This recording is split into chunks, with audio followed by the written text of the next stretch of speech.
This is the Illuminate Podcast, a Sandy Boy production.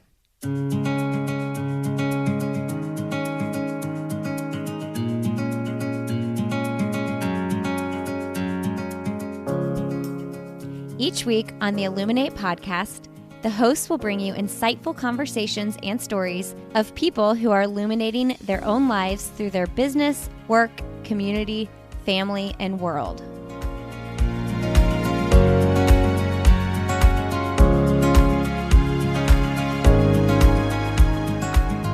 Hey everybody, welcome to the Illuminate Podcast. I'm one of your hosts, Lindsay Hine, and today you're listening to episode 92. Today I am talking with Neli Vazquez Rowland, and she is the co-founder and president of A Safe Haven. A Safe Haven's goal is to end homelessness by providing permanent housing solutions to help people on the path of self-sufficiency. Neli is going to share with us in this episode where her heart for founding this organization alongside her husband came from, and all the things this amazing nonprofit does to help people on their path to self-sufficiency.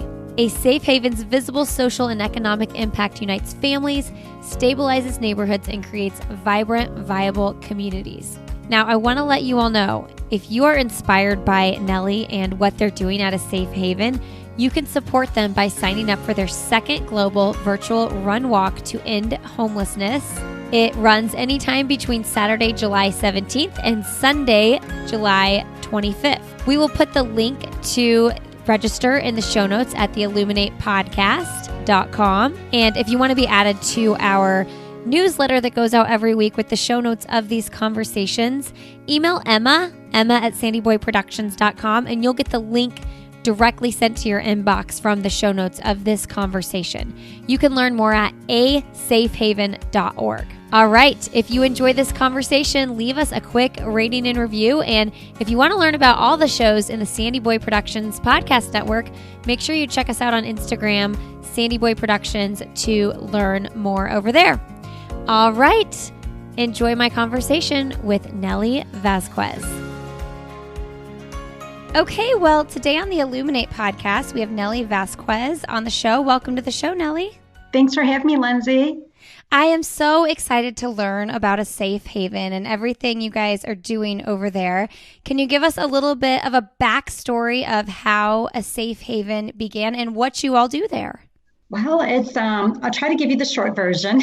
Okay, so my husband and I decided to start A Safe Haven back in 1994. Wow. We were grateful to have personally overcome some challenges in our lives that could have led us, in dire situations. In our families, we dealt with the issues of substance abuse. We dealt with the issues of being both first-generation Americans and having families that, had a single breadwinner and, somehow managed to, raise a family of 7 and 5 and, high-risk communities. So unfortunately, we got a firsthand look at what happens when people are, in environments that oftentimes lead people to poverty, to incarceration, and even homelessness. Needless to say, we had a firsthand look at what happens, in communities that are traditionally at risk, where we experience a high dropout rate in our high schools, and we have teen pregnancy, running rampant in our communities, and again, the issues of substance abuse and alcoholism, where many of my peers, growing up, ended up, arrested, incarcerated, homeless, due to the fact that they just weren't getting the type of help that they needed at the time. So fortunate for both of us, we got access to careers in finance. And I was very fortunate because it was at a time where there really weren't too many women, and especially not women of color, in the field of finance. And my superpower, I found out in the field, was the fact that I had a knack for identifying emerging markets and emerging trends. And my specialty became really investing in Latin America, which at the time was an emerging market. So, knowing how blessed we were and how fortunate we were, I started having children. And we realized that it was more to life that we wanted to teach our kids than, teaching them how to make money in the world, right? So we wanted to teach them the importance of giving back, to those that much is given, much is expected, as we both learned, throughout our our families, very faith-based and, just teaching us that growing up. So we thought, it's time, right, for us to start thinking about, how are we going to be good role models to our children in that way? So we knew what was personal to us was the issues of substance abuse and helping people that, were stuck and trapped in poverty situations, but needed a little help along the way to realize their potential. So we started looking for charities. This is going back into the 90s, Lindsay, 1994. And we're thinking about, who really is out there crushing it? I mean, who's not only giving them a place to sleep at night or a meal, or a place to get some job training or some education, but who's really nailing it and helping them get everything they need in a way that's going to lead them to a path that's going to help them learn to support themselves, their families, and help them overcome the root causes of why they're in these situations in the first place. And while we found some really wonderful programs that were doing, various aspects and components of what people need, they were very siloed and fragmented from a philanthropic perspective, right? So we started thinking about, okay, well, what's government doing? We both, we pay a lot in taxes. We know that we have a lot of money set aside for social services and food stamps and housing and things like that. And what we found out, Lindsay, following the money and following the way we were investing our resources as a nation, we realized that our systems were not only really broken and fragmented and disjointed, so anyone who ended up in one of those systems became pretty much dependent on those systems and had a hard time breaking those systems to get their lives back on track. So unfortunately, the incentives weren't really there. In fact, they were the other way around, right? Where people were, holding on to dear lives to these benefits. And then we noticed that, in people that we knew and the families that we knew, they even became generational. So we thought, okay, we don't have a private sector that's really thinking about this in a very holistic and comprehensive and integrated way. And we're not seeing it in our government either, even when we try to find ways to show some type of return on investment and to return on impact.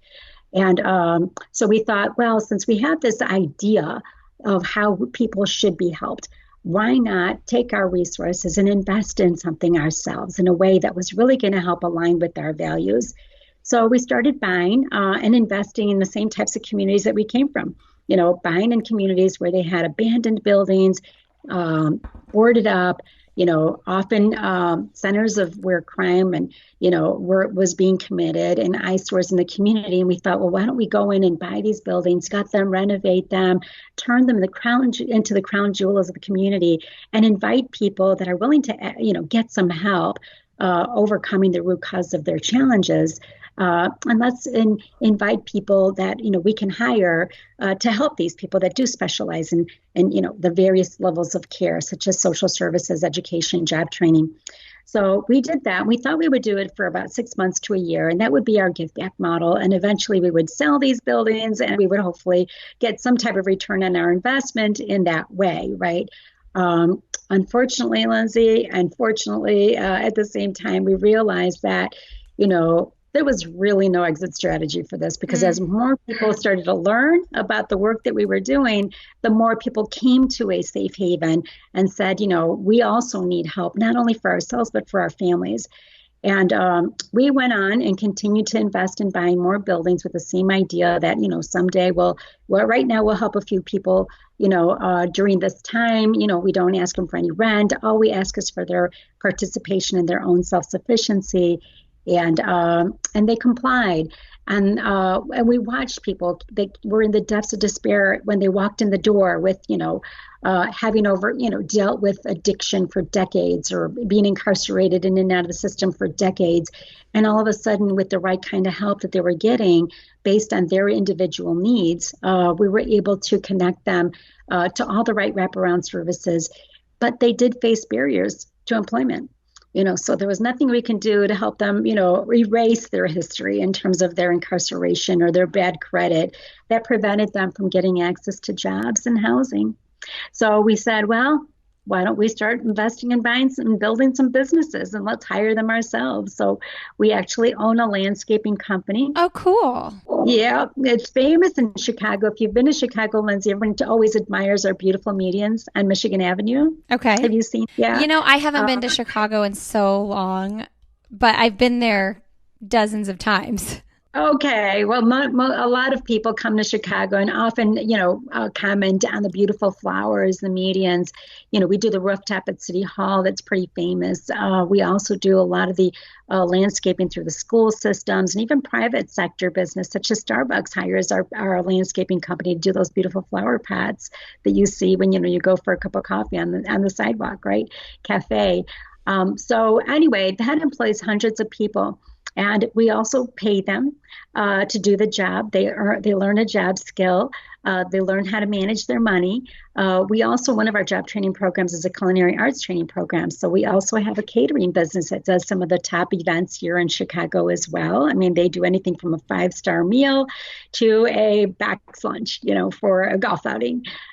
So that's a lot of fun to be able to see people back, in the workforce, learning a work ethic, and getting paid for their good day's work. And then also we have a staffing business. So today, we're pretty popular with the employers today because as they're having a really hard time finding employees, we have people that have gone through our system that are job ready. And so we're filling up many of those warehouse jobs that are open right now. Restaurants are reopening. We're, working with hotels. So there's lots of different, manufacturers that are hiring from A Safe Haven right now. And we're grateful that, last year we placed over 1,000 people into jobs during the pandemic.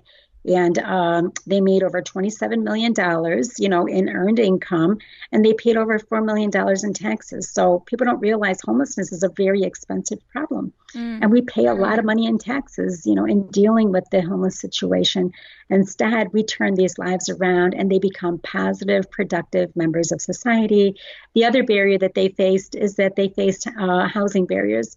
So we build affordable housing. So we own and manage about 40 real estate developments throughout the Chicagoland area and have thousands of apartments and homes that people can move into. And now we feel like we're in the business of not only preventing homelessness, addressing homelessness, but also ending it in a way that truly becomes sustainable. Because if you move into one of A Safe Haven's apartments, the likelihood of you having, a relapse or something that's going to recidivate you back into this, the homeless situation is minimized because of the fact that we're there. Our property managers are trained, to identify some of the signs that may be happening in someone's home and household and family. And we're right there by their side, ready to help them, at a moment's notice. So that's what makes our apartments pretty special. Yeah, when you were talking about the landscaping business and all the apartments, my first thought is you must have a really good staff on your hands at Safe Haven to manage all the individual things that you're doing because it's a lot. It is a lot. We have an amazing staff, and if the pandemic didn't prove it, I don't know what will. So they were amazing. I mean, everyone really rallied, and we really just understood the role that we were going to play as first responders. People don't often think about homeless workers, for example, as being first responders and public health workers. But the pandemic really showed us that, homelessness is a public health issue.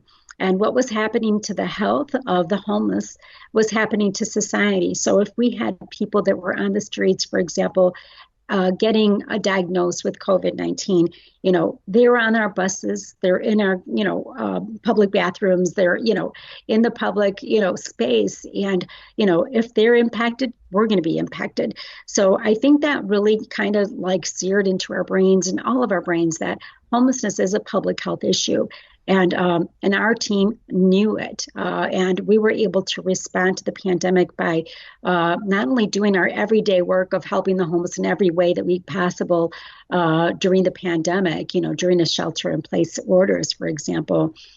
We also rallied and stepped up and decided that, who better than us to open up what we call the COVID-19 medical respite. So as people were being diagnosed that were homeless or, unsheltered or living in doubled up situations and couldn't isolate, for example, they were able to get referred to the A Safe Haven Medical Respite, which we teamed up with a local hospital, brought in a medical team. brought in our case managers and our behavioral health care team to help these individuals, not only help them heal from the diagnosis, but also let's find out what other issues they're dealing with while they're here, and let's assess them completely in terms of their physical, their education, their work experience and challenges, and their housing situation. So we were able to, help over 700 people that were COVID-19 positive through our medical respite. And the best part is that while we had them in our care for an average of about 10 days, we were able to discharge them to the appropriate level of care. So finally, they were being connected to the right services that were unique to their situation. And ultimately, today, we're so proud to say that we have stories of people that were homeless for decades and in crisis and addicted and incarcerated for over 25 years that today, because they got COVID, were introduced to our model and into our system. And today they're working and they have their own apartments for the very first time in 25 years. So it's just lots of examples and stories like that I can tell you about what it means to get people connected to an ecosystem that's integrated, that's comprehensive, that's individualized, and is designed to foster sustainable success for people short and long term. And like I said, not just individuals, but also if there's a family involved, the entire family. So, we're also proud to say that we're the largest provider of housing and services for military veterans. Let's not forget, So are you based, Lindsay, in Indiana? Yeah. I thought I read that. Oh, awesome. So we just did a press conference last week in Indiana to announce we are now taking applications for our very first facility, housing military veterans in Hobart, Indiana. So we're going to have 75 apartments that hopefully will be opening up in September if everything goes right. Fingers crossed. It is construction. There's always delays, but hopefully not. But we did announce that we're now taking applications so people can apply by going to the VA or going to kmapm.com, which is the property management company that's managing the property for us. Oh, that's so great. Hey friends, a quick break here. I want to thank a sponsor of the Sandy Boy Productions podcast network, and that is Previnex. If you're looking for a place to get clinically effective supplements that promote longevity, performance, and everyday health, Previnex is the perfect place for you. This is where I personally get all of my vitamins and supplements, including vitamins for my own kids. And they also have a really amazing protein powder as well that provides you with all sorts of vitamins and minerals. One thing I love about Previnex is they have a give back program. So for every bottle of Super Vites kids vitamins that you purchase, they donate a bottle to malnourished children around the world. They're doing really good with their business. They're giving back, they're doing good work, and they make really good quality products. You can save 15% when you go to Previnex.com and use the code Lindsay15, that's LINDSEY 15 at checkout. All right, friends, enjoy the rest of my conversation with Neli. Okay, I have a question regarding homelessness and how we as people that are part of communities that have people who are experiencing homelessness in them can help. Because, a little side note, I used to work for Back on My Feet. Are you familiar with Back on My Feet? Yes, I've heard of them. Yeah. Mm-hmm. So they use running to help people build self-sufficiency in their lives. And then they partner with a facility like a Safe Haven. And then they help place with job placement and stuff like that. So like here in Indianapolis, they are partnered with Wheeler Mission, which is our largest homeless facility in the state of Indiana. And then also HVAF of Indiana, which is a homeless veterans facility. But, when I worked there, one of the things I learned was just what you're talking about. Is like there has to be a full picture model so that people are provided with tools so that they can be self-sufficient, right? And that's why that running was that small piece. It's like getting up every day and doing something like running. You're holding yourself accountable. Your team is holding you accountable. I just learned so much when I worked for that organization. But, I also, my husband and I donate money to a local organization here called the Poor House. And that is a homeless outreach organization here in Indianapolis as well. And one of the things that the woman who founded the organization always says is like, you can't just like go around handing out money to people who are experiencing homelessness. Like that's not going to fight the problem. So I'm curious your feelings and thoughts on that, because, a lot of times when people come downtown from the suburbs or something like that and they see someone on the street asking for money, they're just like, oh yeah, here's $20. But like, that's probably not really helping the systemic issue. But is it okay? Like if that's what their heart wants to do? What are your thoughts? Yeah, I mean, people got to do what makes them feel good, right? But at the same time, I also want to do things that make me feel good, but I also want to know that I'm contributing to helping them. There's that old adage, Lindsay, which we've all heard, and that is, you can give a man a fish and he'll eat for a day, and or you can teach him how to fish and he'll eat for a lifetime. So I don't think there's anything wrong with giving them fish to eat for the day, but when you connect that thought process with giving them information about where they can go to get help, then you're really helping that individual, short and long term, get back on their feet, right, in a way that's going to be sustainable. So what I do is at A Safe Haven, we actually have, when people do make donations, we send them we call homeless cards, where when they do feel compelled to give someone on the street, $1 or $5, to get them, anything, they need, in the moment, I also give them that card, and say, look, I'm going to give you this $5, but here's some information about this place that you can go to. You can call them.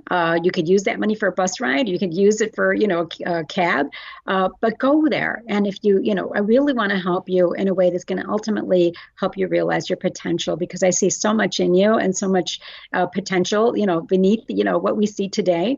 And I think that people have never been, told that they have potential. They never have been told that, you believe in them, right? And, it's funny, most people that we serve in our organization always walk away saying, you know what, you believed in us before we believed in ourselves. And that's what it takes for any successful person, doesn't it? I'm sure you had someone in your life, I know I had someone in my life that took a chance on me, right? And said, I think you can do this. I mean, the idea that someone hired me to work in the field of finance, when I was like 21 years old and right out of college, I thought, wow, that person really believed in me. And, most people, when you have someone that takes a chance on you, don't want to let that person down, right? So they're like, well, boy, if they believe in me, then, I don't want to let them down and, and prove them, wrong. I want to help them, really have a reason to believe in me. So there's, so to answer your question, we do give people, I do believe in giving people a little something to get them, by for, the next meal, but do it with the intention of giving them also information on where they can go to get help, ultimately to help break their cycle of addiction or homelessness or whatever it is that they're dealing with. I know a lot of people who are living on the streets and are living that are living a life of homelessness. They choose that, like they know of a safe haven, they know of Wheeler Mission, and for one reason or another, they choose to stay on the streets. And so, when we give people that information, it's like, well, what if they already know about it? Do you just continue serving in the way of showing them love by bringing them a sandwich at lunchtime? Do you know what I mean? Yeah.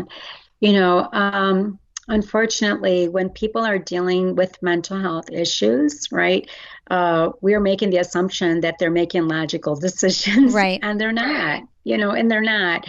Not everyone that comes to a safe haven is there of their own free will, at first. Sometimes, we have relationships with the criminal justice system, for example.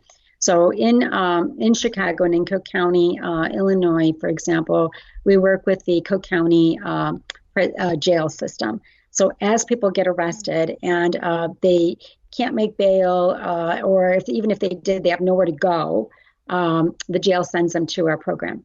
So they're in our program wearing an electronic monitor. And during that time, they get the choice of either you go to jail or you go to a safe haven. So if they choose a safe haven, they come to our program, wear an electronic monitor, and then we take the time to take a full assessment of each individual that comes to our programs. Some people need treatment, some people need education, some people need job training, some people need all of that, and the good news is that this is happening while they're waiting for their court dates to come up, which typically takes months, right? Because there's such a huge backlog. The longer they stay with us, the better the results, right? So while they may have come to our program because they were given really an ultimatum, you either go to jail or you go to a safe haven. But the good news is while they're there and they end up going to court with the report from a safe haven that shows their progress. For example, they completed a 90-day treatment program. They got their GED. Now they're enrolled in a job training program. The judges tend to basically reduce or eliminate the sentences that they're facing for longer prison time because of that progress. Now, then it becomes their choice on whether or not they want to come back to a safe haven. And most people do make the choice and request that we keep a bed available for them in the event that the judge does release them. So they make that choice, again, of their own free will. So again, they get introduced to the program, but once they understand it and they start to see and witness people that like their peers leaving a safe haven with, their head up, held up high, a little pep in their step, ready to go to work every day, ready to get, their apartment, they start to really believe it. So unfortunately, so many of the people that are homeless have been let down by the system. They've been told a million times, this is going to help you, right? And this is going to rehabilitate you, or this is going to be, corrective, action, prison, right? Think about it, it's called corrections, right? So I think that they've really been let down by the system, and even young people that have come out of the juvenile justice system, they want nothing to do with an institution. So once they come into our program, they start to see that we really do follow up on everything we say we're going to do, and they do believe it. So, and listening to their peers and understanding that people that have been through our programs have been through tough times too, living on the streets, thinking that was just the way things were. Those were the cards that they were dealt, and they were really at the acceptance stage of this is how it is. To find out that coming through our program, that there actually was more, that they had in them, that they can realize in terms of potential. I mean, I just did a book club conversation on a book we just released called Healing yesterday. And one of the guests on the show with me was one of the contributing authors. It's an anthology featuring 12 stories of people that have been through our programs. Most of them probably fit that definition of people that have just made that decision to stay homeless, right? The woman I had on the call with me was homeless for 36 years. Imagine that. Since she was a teenager, she started using heroin. So she talks about, going into abandoned buildings, and, just putting a blanket over her head to keep the rats and the roaches from, climbing over her face while she's sleeping. I know it sounds so gross to talk about it, but that was her reality in her life and her truth.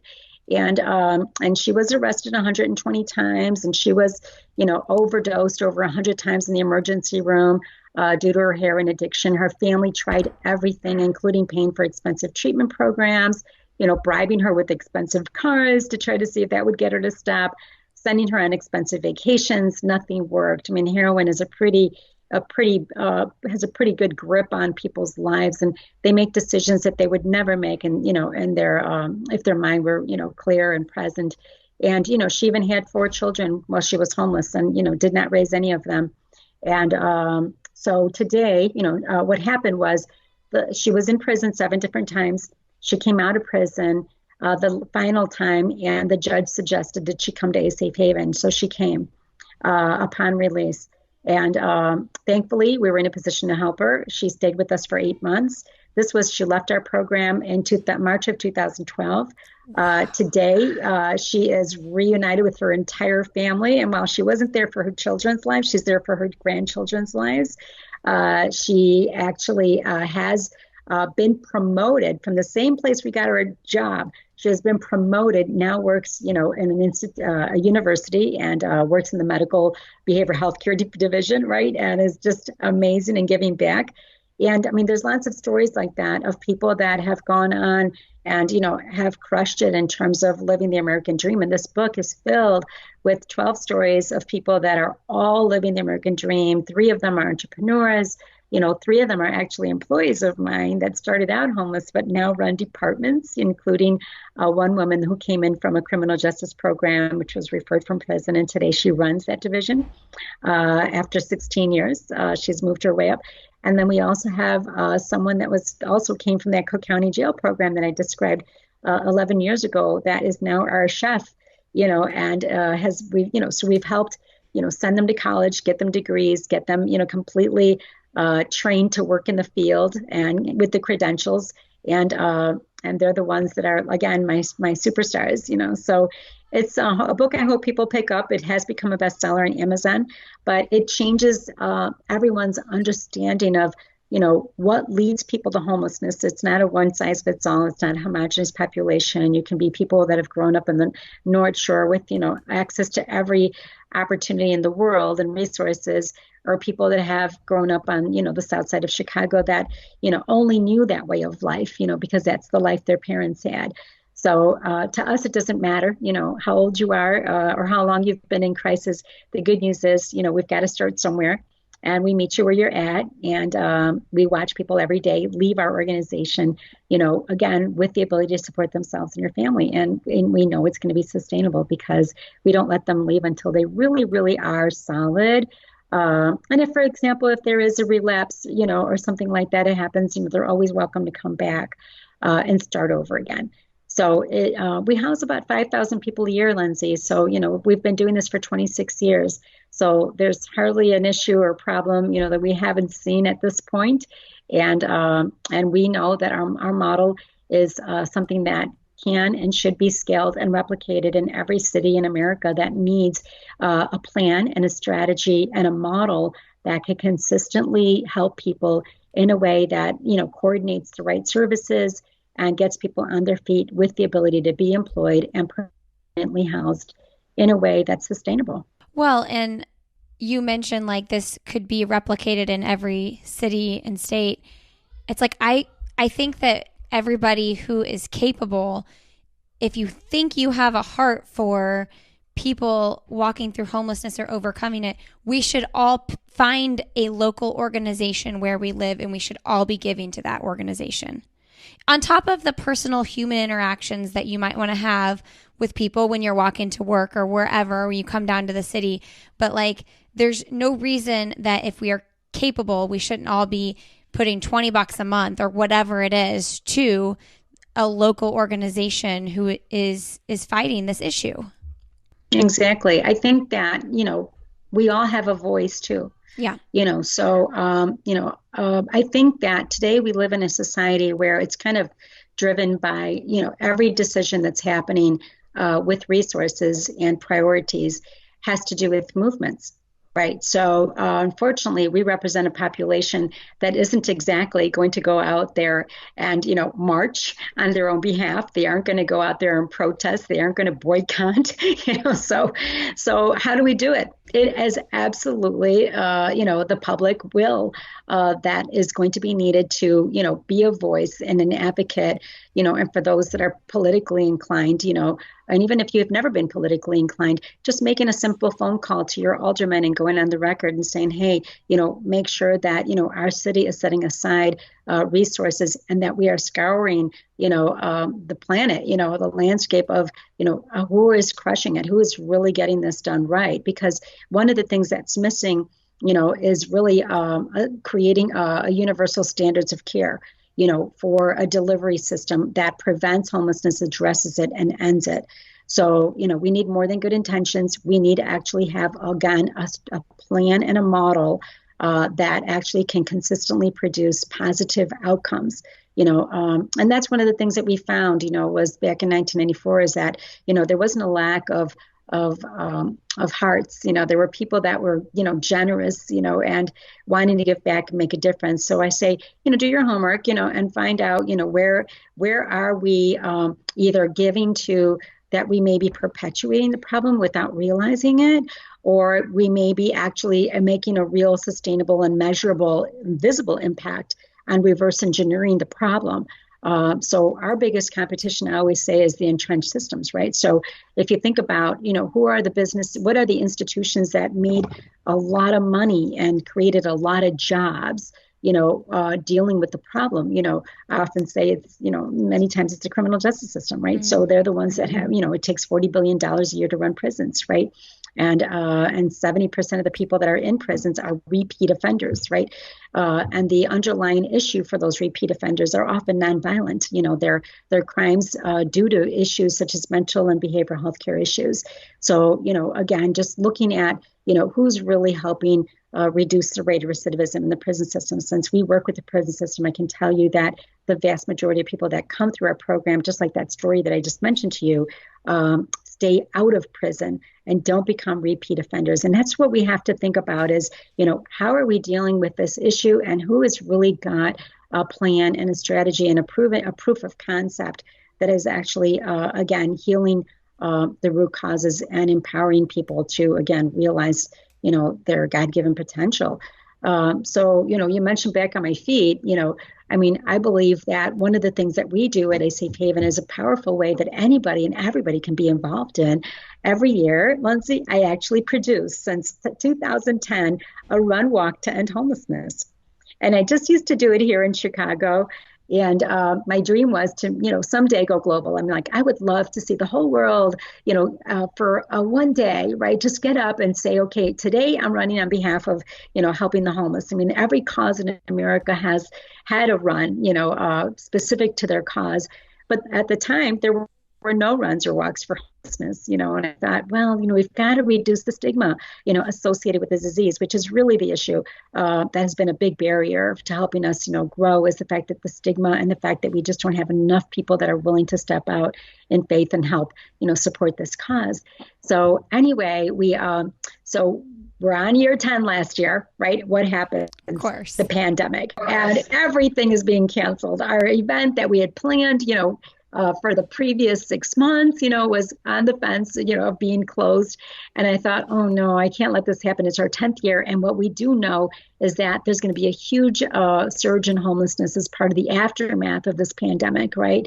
So we thought, well, how do we do this? And then we decided that, we had heard that things were going virtual. And we said, well, let's see what we can do about going virtual with the run. So when we talked to our event planners, we said, hey, we want to go virtual. And it was like one of the first times they'd ever decided to do anything virtual. We said, let's go and make it happen. We cannot cancel this. So we ended up within 3 weeks pivoting and promoting the event as a virtual event. And since, Lindsay, it was virtual, I realized I don't need to limit it to a morning. I don't need to limit it to just Chicago boundaries. Let's go for it. And I don't need to limit it to a 5K, which is what I was doing, right? So I said, well, let's give people the choice to sign up for a 5K, 10K, half marathon or marathon. Let's host it for a whole week and let's go global on it. So it became our most successful run walk to end homelessness ever. And this year is destined to exceed even last year's numbers in terms of participation and funds raised. So what it does, again, is it's galvanizing people around the world that share this common interest in this issue of homelessness. And it's giving us, a mechanism to go out there and show up, on behalf of this cause, even though it's virtual and you can do it right, as you walk outside your front door. We do have an app that people can download where we're, again, they're tracking their time that they're running or they're walking. And again, they're doing it at their own pace. They could do it by themselves. They could do it with their coworkers, with their families. And God knows with this pandemic, the mental health issue has gotten really out of control. And exercise is one of the best things you can do to improve your serotonin levels, your dopamine levels, your endorphins, which happen naturally in our body to improve, our outlook on life. So I think that, it's just such a big win-win. And hopefully we can get the folks, that listen to your podcast here to join us. You can go to the website, Run to End Homelessness, all spelled out, runtoendhomelessness.org. And, you get a pretty cool swag t-shirt, for signing up, and a gator that also doubles as a cool headband that I use. And I think that, the more people we have join us, again, the more our leadership that make these policy decisions are going to pay attention, and the closer they will get to really paying serious attention and making a serious plan to, support ways to prevent, address and end homelessness once and for all. I mean, the homeless population only makes up 1% of our country's population. We can do this. Oh, that's so good.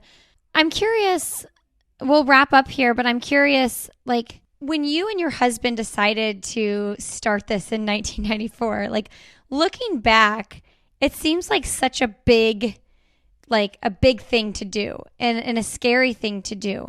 And now that you've been doing it for what, 20 years? 26 years? 26 years. Mm-hmm. Yeah. I mean, I feel like oftentimes we wander through life wondering, like, what is our purpose in life? And you go through the everyday motions and you try to cling to things that you're passionate about, but like you went all in on this. So what is your message to other people who are out there looking for their way to help and their way to find what they're passionate about and do something about it?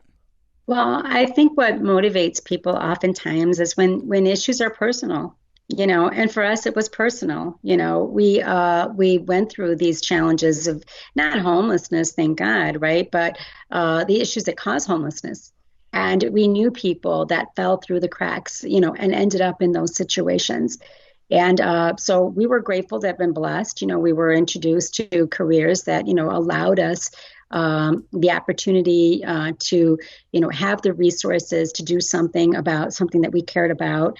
And to be honest with you, Lindsay, we didn't go out looking for the cause. I tell people the cause found us because once we started, helping people, and we realized that, our model was, really, really unique, and it was helping people in a way that they needed to be helped. And, an element that we brought to the table that really didn't exist at the time either was the fact that, we came with a business mindset, and really understood that every dollar that we spent, was an investment. Right. And we needed to know that we were getting some type of return on that investment in terms of making a real impact that we could measure. And again, that we can visualize, see as in reality is happening. So it was, for us, the idea of being business people that came into the social field of social services was unheard of. People were like, well, what do you mean you're going to try to help people get jobs? Don't you see that, they are not in a position to do that and will never be. They've been homeless for 10, 20 years. Your expectations are like akin to asking someone that's in a wheelchair to walk. As you can imagine, for 26 years ago, the stigma associated with homelessness was so big, so bad. And people that were coming out of the prison system, we just were a judgmental society. That's just how we were. And I was the same way, until I started to really meet some of these people and hear their stories, in terms of, how they became homeless. I understood that, oh my God, the things that they've gone through. Homelessness can happen to any one of us. And it's, you just admire the courage to, go on. So for me, when you go into a cause, there are a tremendous amount of headwinds, tremendous amount of challenges. And for 16 years, we never even had a public press conference. We never did a media interview because we didn't want to call attention to ourselves, because it would only bring, I think stigma, there's NIMBY issues, that people had with the fact that we were even in the community. So it didn't do much good for us to, try to advertise and promote and say, hey, everybody, let's do this, Thankfully, today, people are becoming much more compassionate and much more understanding, and it's everywhere, So if homelessness is not in your community, just wait, it's coming, because this is the momentum behind the growth of homelessness. The staggering number of people that are becoming homelessness, is just unbelievable. But the good news is, together we can fix it. We can fix and replace the broken and entrenched systems, and replace them with models that have public and private partnerships like ours. We have a public funding stream, we have private philanthropy stream, and we also have the social enterprises that generate resources for the foundation. So we believe in helping build our own model to become sustainable, so that if we do get hit with a budget cut, right, from a state, which happens all the time, or a government agency, it doesn't, completely sink us, right? We actually have mechanisms to help fill those gaps. And it shouldn't be that way. One of the things that we're advocating for is that we believe that homelessness, now that we all agree with this pandemic that homelessness is a public health issue, let's make it official. So we should have Medicaid, and health insurance companies cover the cost of services like ours, so that as people come out of, situations and qualify for Medicaid or still have their insurance, because thankfully they're still employed and haven't lost their job yet, but maybe are facing a substance abuse issue, that they should be connected to a program and a model that's going to ultimately help them, overcome, those diseases and those challenges, right? So I think that this is a once in a lifetime opportunity the pandemic has given us. So every city and every state right now has an abundance of resources that are being allocated to them to actually, address these issues. How they spend that money will make a world of difference on whether or not we succeed. There's many states that have invested money into helping address the homeless situation. Unfortunately, those same states that have spent over $1 billion in some cases to address homelessness have seen their homeless numbers rise. And, we have to really be thoughtful again and strategic in the way we deal with this. And I think that, people should do their homework. I invite people to look at our website, asafehaven.org, learn more. If you like it, get in touch with us. We would invite you to either volunteer, be a donor, or be an ambassador. Even if you're a social media ambassador, go online and say, share a post, or like a post, or tell your friends, or join this run walk to end homelessness. Lindsay, I'm a runner, and I've done triathlons, I've done a couple of marathons, I'm a firm believer that, there's a direct correlation with my personal running experience and my mental health. And, the bonus is, hey, I get a little bit more in shape, than I was before, so that to me is the bonus, but I really do it for my mental health. It's where I get most of my ideas. It's when I'm going for a nice long run. And so again, doing this run, and doing the A Safe Haven and helping the homeless are my two passions that I've been able to combine and unite and join in a way that, are aligned in our goals to, again, help raise more awareness and support for the homeless. And by the way, by volunteering and giving back and making a difference, studies show that's the key to our own happiness. That's so true. Why not exercise, get ourselves mentally fit, physically fit, and give back, and let's all be happy together, right? And that's what we taught our children who now work with A Safe Haven, and we hope other people invite their children to do the same. In fact, we actually have children of people that we know who are the ones that are telling their parents to get involved and do more in the community, and are partnering with us too. So it's fun to see that, the next generation, is really, it's not lost on them, what's happening to people in crisis, and they want to help. And it's nice to be a resource for them and an outlet for them to do that. Oh, that's so wonderful. That's so good. Okay, well, we're going to wrap up here. I've got 2 end of podcast questions for you, and we will direct everyone to your website and the run in our show notes here. But do you have a best, most recent book that you have read? I know we talked about your book, Healing, but are there any other books of inspiration that you've read as of late? Well, I think I just had an author of a book that I wrote speak to my staff, which was amazing. Dr. Ratey, Ratey, wrote a book called Spark. Have you read it, Lindsay? No, I haven't. Oh, you'll love it. Okay, so it's a book that talks about, he's a neuroscientist from Harvard, and talks about how exercise helps improve your own mental health, right? So he makes the scientific case for me. So he actually talks in the book about how it helps address, the cravings for addiction. It helps address, ADHD issues. It helps address the memory issues, for example, Alzheimer issues. And there's just so many things that, exercise does for you that are things he talks about how exercise is better than Prozac, for dealing with depression, and also than Ritalin for dealing with focus. So I think that this is a book that I would recommend to everyone. It's called Spark.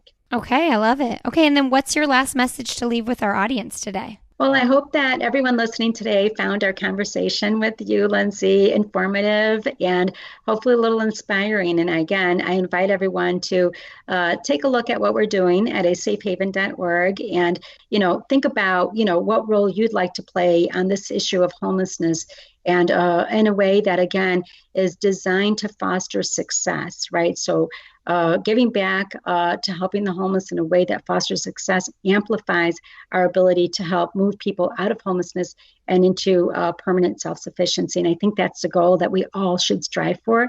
And that's the work that we do every day on the front lines at A Safe Haven. And we cannot tell you how important it is to get involved and be a voice for this important issue. This is a pivotal moment, and what we do today will define the future of how our nation does on behalf of addressing and solving this problem. All right, everybody. Thanks so much for being here today. Thank you, Neli, for coming on the show. You all go check out A Safe Haven and learn about what they're up to.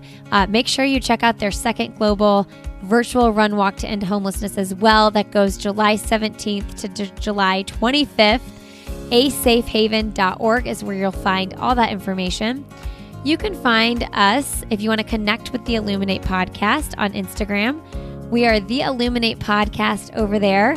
You can connect with me personally. I am Lindsay Hine 626. I also host the podcast I'll Have Another with Lindsay Hine and the podcast Why Is Everyone Yelling? One's a running podcast and one is a parenting podcast. We also have the Up and Running podcast in the Sandy Boy Productions podcast network and the Urban Pharmacy. Check us out on Instagram, Sandy Boy Productions, to learn more about all of the podcasts in the network. We would love to connect with you. All right. I hope you learned something. I hope you were inspired today. Have a great rest of your day, and we will see you next week on the Illuminate podcast.